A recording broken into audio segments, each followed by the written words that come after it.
Earbud দিয়ে যদি করো খুব ভালো হয়। আমার কাছে ছিল না জন্য আমি কাঠির মধ্যে একটু তুলো লাগিয়ে নিয়ে ইয়ারবাডের বিকল্প তৈরি করে আমি ওটা দিয়েই করছি। অন্য কিছুও ব্যবহার করা যায়, এখানে কোনো অসুবিধা হয় না।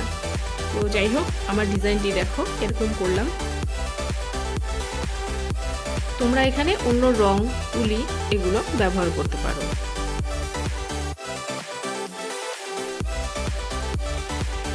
আমি এখানে 3টি প্রদীপে 3 রকম ডিজাইন করেছি। তোমরা একরকম ডিজাইনও করতে পারো বা অন্য রকমও করতে পারো।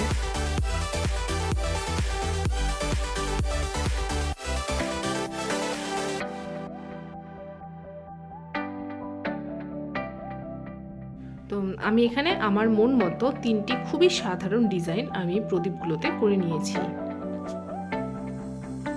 এতক্ষণে আমার পেপার কাপগুলো শুকিয়ে গেছে। এবার এগুলোর উপরেও আমি লাল রংটা দিয়ে আমি কিছু ডট ডট দিয়ে আমি পুরোটা করে নেব। এখানে অন্য ডিজাইনও করা যায় বা অন্য কালার ইউজ করা যায়। আমার পেপার কাপ স্ট্যান্ড 3টি রেডি। এবার এগুলোকে মেন বেসটার উপরে লাগাতে হবে। আমি এখানে গ্লুগান দিয়ে লাগাচ্ছি, তাহলে তাড়াতাড়ি শুকিয়ে যাবে। দেখো আমি এটা লাগিয়ে নিলাম, ব্যাস। এবার এর উপরে প্রদীপগুলোকে আমি বসিয়ে দেব।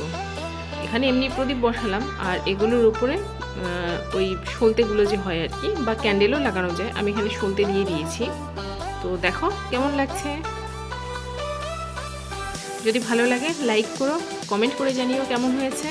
আর আমার চ্যানেলে নতুন হলে চ্যানেলটিকে সাবস্ক্রাইব করে দিও। তোমরা সকলে খুব ভালো থেকো, ধন্যবাদ।